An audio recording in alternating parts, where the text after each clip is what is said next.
Hey y'all, listen, your cards are the Ten of Cups, my very favorite card in all the tarot, and Seven of Wands, one of the most challenging cards. Notice how this being is on defense against like 7 wands that are coming for her. She's on guard, she's ready to defend herself. They're all over her. So, what do you got going on, homie? That you're in the Ten of Cups and you're in the Seven of Wands. It's almost saying that this Ten of Cups energy that's in your body, that's in your field already, that's like happening and manifesting, meaning you and some beloved are manifesting your happy emotional fulfillment together. Yet there's a bunch of Seven of Wands around it. A bunch of people are unhappy about you getting your emotional fulfillment. What the F? Dude, sometimes people have this hideous heart within them. It's like, what drives me is always this. This is what's always driven me my whole life. I'm aiming for this. Ten of Cups in. What drives some people is they want to crush this with this energy. It's fucked up and weird. These are some toxic, dusty cockroaches from down in the basement.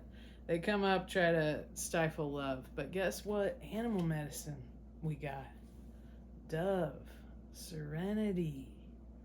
Y'all, it even says, slow down. Pause and breathe. So let yourself have one of those, or two of those. Notice how I let myself be vocal on the exhale. Y'all, that's the key. It's like a little biohack. You can hack right into the brain, calm everything down in the whole body through the parasympathetic nervous system trigger that happens when you go real good and deep. And you want to aim for your belly and your chest to get big on the inhale. And release on the exhale. Okay, so the other animal card, frog, purification. So you're going to need that breath for this too, because how do we purify? Kind of breathing it out. We're peeing it out sometimes. So drink lots of water. Get good salt. I'm talking sea salt, Celtic salt, under the tongue. Then drink your water. All right, this is how we tune up ourselves. You got to tune yourself like a finely tuned instrument, homie. This is just what it is. You're a human being. This is like a machine, except for more intricate and complex than a machine. You want to run this thing with intention. You want to provide this thing with the chemicals it needs. Sometimes that's water and salt and good good O2. I meant to say air, but you want H2O, the good kind. You want good O2, the good kind. So outside, around trees, you know what to do. The thing about frogs is they breathe through their skin. So that's why they represent purification and animal medicine, because all these pores in the skin, which we do too, are very effective for the frog at purifying him, because he lives in like a murky swamp. So he's got to be ongoingly purifying himself. It says clear out the clutter. So you want to use your breath and your consciousness to pay attention to clutter in the consciousness, to expel it, or to, rather, the way we expel it is first we meet it, sit with it, be with it. Then out, then just let it out. But clear out the clutter you could take literally too in the 3D. That could help you to literally clear out your closets, your car, whatever's like feels icky to you, whatever makes you kind of resent it. You're like, damn, I hate how unorganized my closet is. Tend to that. Okay. So I'm really curious for more on this Ten of Cups situation with the Seven of Wands energy surrounding it. Like, who's wanting to block your love, homie? Who wants to block your love? That's all I'm saying. And also, why? Who, what, why? Here we go. Let's find out. So, we got some upside down King of Cups is the mofo that wants to block your love. So somebody who has the potential for emotional sweetness, but is being the opposite, big time. Very emotionally immature, very not understanding and compassionate. And this is in reference to Three of Pentacles energy at the bottom of the deck for this. Three of Pentacles is cooperation, people working together. So we've got somebody who's very upside down King of Cups about a situation of cooperation. What I'm picking up here is this being a third party. So like this being the primary couple, this being some third party who's got an attachment, an obsession, perhaps a very emotionally immature focus for sure upon somebody who's in this Ten of Cups.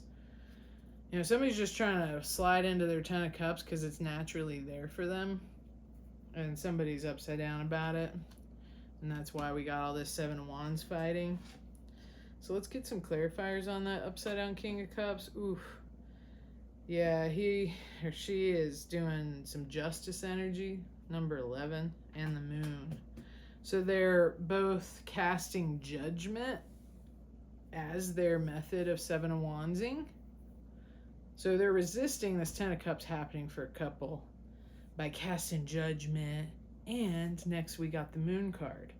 So they're casting judgment and they're casting fog of confusion all over it so you can't see it. Or so somebody who's sliding into this naturally doesn't slide into this naturally because they've had judgment and clouds cast all over them. But never fear, because the truth will always out and true love will find you in the end. So if there is a true Ten of Cups energy, and there is, as the first card we got, well, it's gonna come through as long as the people involved follow their like intuition, you know, their heart compass. So let's see what happens in row 2 here. So this is still in reference to when I said who's blocking this, what and why. And in row 2 we get the High Priestess upside downy, which, you know, would be a very intuitive, positive, powerful being if it weren't upside down. So now it's like somebody who skews intuition. And I'd say this is about the why. Yeah, I just got a yes. Okay, so why are they blocking this Ten of Cups for a sweet couple that's meant to be? Why? They're upside down high priestessing, you know, their intuition's upside down and they're willing to use a upside down twisted version of supposed intuition.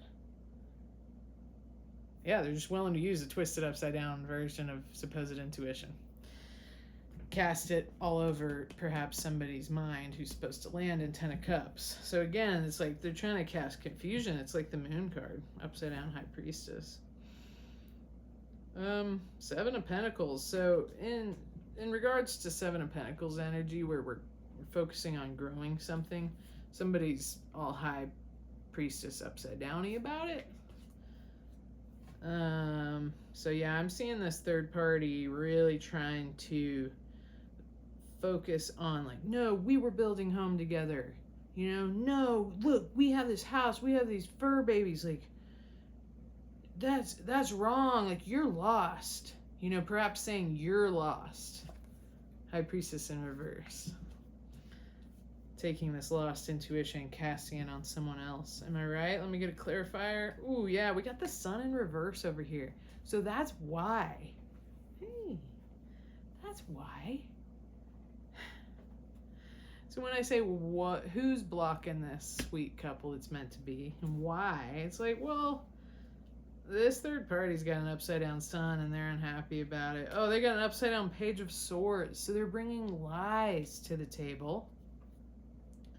Oh, they got an upside down Three of Swords, so they have heartbreak that they're not processing correctly, like honestly. They're not looking at the Three of Swords like, whoa, okay, this person's breaking up with me and returning to her true wife.